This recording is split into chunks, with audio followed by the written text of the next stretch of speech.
This is genuinely one of the most ridiculous things I've ever seen that Wargaming have decided to release in the game. And of course we are talking about the Arachnid, or the spider tank, or the absolutely disgusting visual model that this thing even represents.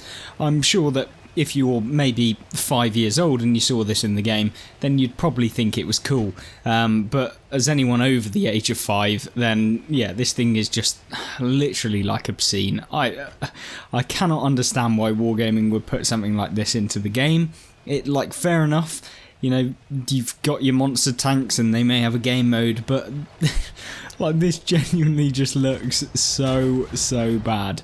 And it makes the game just look like, I don't know, like childish, when the average age of the person playing is something like 50 years old, or like 40 years old, I believe is the average age of a console World of Tanks player. So the fact that they've introduced things like this, yeah, I'm not quite understanding the logic, but there we go. Of course, Wargaming continue to do this, and they continue to release tanks like this. They've not learnt from their past mistakes with things like Hot Wheels and stuff like that, and they've kind of just detracting away from the main game. And remember, these are tanks that are already in the game. These are vehicles that were released as part of last year's Halloween game mode, and then they've re-released them but put some silly cosmetic items over the top of them that, to all intents and purposes, are just like, they look terrible. And although yes, it may be cool in some way that you can find a spider on the top of your tank,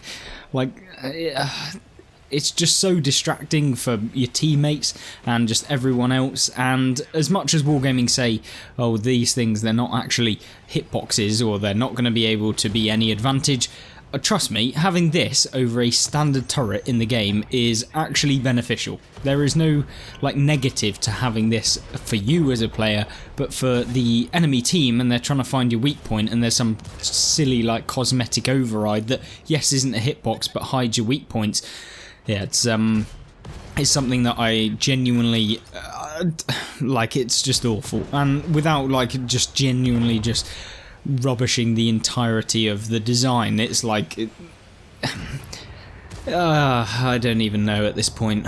World of Tanks console is just, there's a reason why everyone just thinks it's the meme platform for pretty much any World of Tanks player, whether you're playing on PC or whether you're playing on this. It's, everyone just regards it as the meme platform, and that's coming from Blitz players as well. So introducing this is not a good way of trying to get new people in. I mean, yes, it might be a brilliant way of getting, like, I don't know, 10-year-olds to play the game, but like, how often are they going to see this tank? And they'd have to already be playing the game to be able to see it anyway, because Wargaming don't advertise. But without getting into all of the nitty gritty of why World of Tanks console has no advertising budget, and why they rely on people on YouTube and all of the kind of other streams, yeah, I don't even know. But I feel like the beginning of this video has just ended up being a rant about how the Arachnid is the beginning of just the end for World of Tanks console. But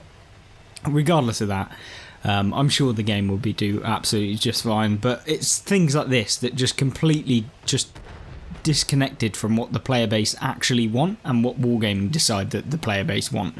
Remember that Wargaming decide what the player base want, not the player base deciding what they want. It's a common topic with all variants of World of Tanks, but more so on console, I think, than any other. But you can see here, the tank is actually good. Like, it's ridiculously good.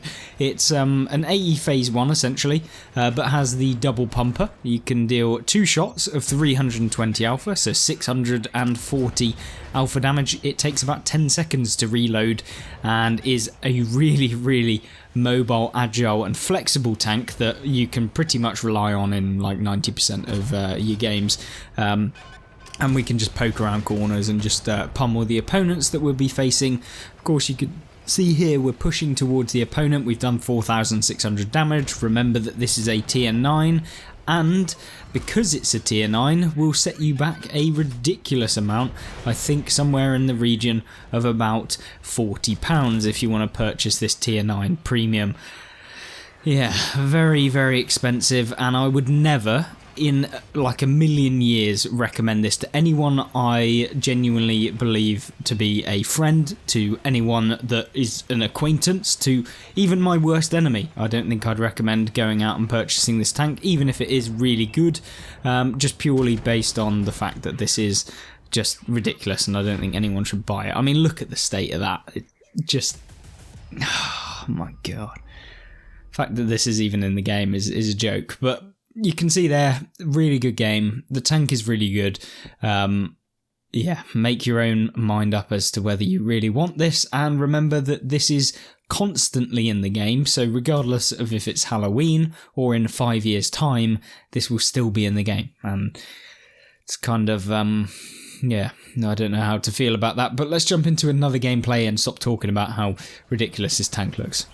So, competitive-wise, let's talk more about the performance of the tank, regardless of the Spider. But basically, this thing is a mobile medium tank that has really, really good gun depression. It has a fairly okay turret, like you can bounce a few rounds. You're not going to be bouncing anything like insanely crazy. Jaegers will still pen you in the turret. The web of the Spider just doesn't stop that, and yeah, unfortunately that's the case. You can be penned in the turret, you can definitely be penned in the hull armour, and by pretty much any tank that comes up against you will be penning you in the hull. It does get like the T95 hull, not the T95 actual T95 tank destroyer, but the kind of the same hull as you'd see on the T95E2, the T95E6, those vehicles. It's the same sort of hull, although this has the split tracks that the AE Phase 1 has, so you can see with the split in the tracks, although the track split does end up bugging out in like 90% of your games, and you end up with one track somehow clipping through the actual kind of railing, or the kind of bit of the mudguard, I guess is what you could call it. But some of you out there will probably know the exact name of what it's called, but yeah, you guys get what I mean. The bit above the tracks, it's just spaced armour on World of Tanks. But what you can see is we picked up 350 assistance. This tank has good view range. It's not outrageous for a medium. You'll still be able to get some, but it primarily focuses on being like the proper brawler. And with a 10-second reload, I find that it's actually almost like the perfect length, because it's not too long to the point where you're not able to consistently deal damage, but it's not too slow that you feel like you're going to get caught out, or people can just YOLO you and you've got nothing that you can do for that period of time. So if you're interested in getting into autoloaders, or at least kind of double pumper tanks, then maybe this one is the one for you. Am I saying that everyone will enjoy playing in a vehicle like this? Absolutely not, and definitely won't enjoy it against something like a Cobra. Now we go for the shot on the Cobra, but it doesn't actually pen, and then the T54 comes around and we go into the side of him. The Cobra then decides he's going to try and hit a pot shot on us whilst we're moving back, and now the AMX-30 is YOLOing at the same time, so it's not looking all too good. We also spot an E50M, which is not good. And then the Cobra, thinking that he's an amazing player, decides he's just going to YOLO for some reason with only one shell in the magazine, because well done. And then the T54 is just continually trying to be a harasser within the game. So what we're going to do is use the ridgeline and the amazing gun depression that this tank gets to lock down the tracks of his vehicle, and then go for another one. Now we could have probably avoided taking that hit potentially, but yeah, we need to get this guy out of the game, then we can focus on the rest of them. The E50M is then just coming, the T54 decides he's going to come around, and of course this is something that happened constantly when playing this vehicle, was that your turret gets destroyed and your gun gets destroyed, and this is something that if you play this vehicle for any length of time you'll understand. So beware when playing the Arachnid, or potentially deciding whether you want to get this Arachnid, that yes, it will be getting its turret basically destroyed quite often. And you've got now the E50M who's coming up from the side. He, for some reason, is deciding at this point he's going to swap from hitting me to someone else and we can finish him off, and he wastes all of his hit points from full health all the way down to 0 on just trying to YOLO around and and didn't even get a hit on anyone, so we won't complain about that. We've now got a T30 on full health that's coming around. I'm hoping he shoots at the our friendly, and he does, so we'll just come around. We'll go for some shots into him. He actually has the small gun, and luckily he's firing HE for some reason, God knows why, but he does decide to do that, and we pick up some extra damage on him, and then the game ends by our teammate in the Manticore finishing off the E4. So a really good result in both of these games, and showcases that the tank is indeed very good.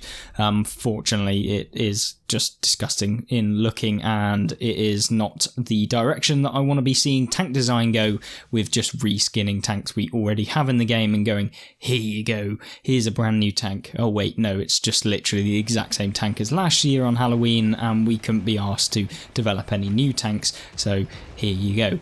Yeah, it's not even nice, it's not even a good one to actually visually see. It's like they could have been a little less, I don't know, crass with the game. Maybe I'm just being too kind of depressed on the Arachnid. But yeah, let me know what you guys think. I'm sure from your comments on the recent news video that I did on World of Tanks console featuring the release of this tank, that you guys share a similar opinion to me. But other than that, I hope you did enjoy. Don't forget that the other tanks that were released with this will be getting reviewed during this week, so there'll be one up tomorrow and the one up in the following day, and then we've got a really interesting video where I decided to kind of torture myself by playing a vehicle that I absolutely despise within World of Tanks. So stay tuned for all of that. Remember, if you want to stay tuned, make sure that you are subscribed and that you have notifications turned on. Other than that, I hope you have a fantastic rest of your day and that you don't come across any arachnids in World of Tanks.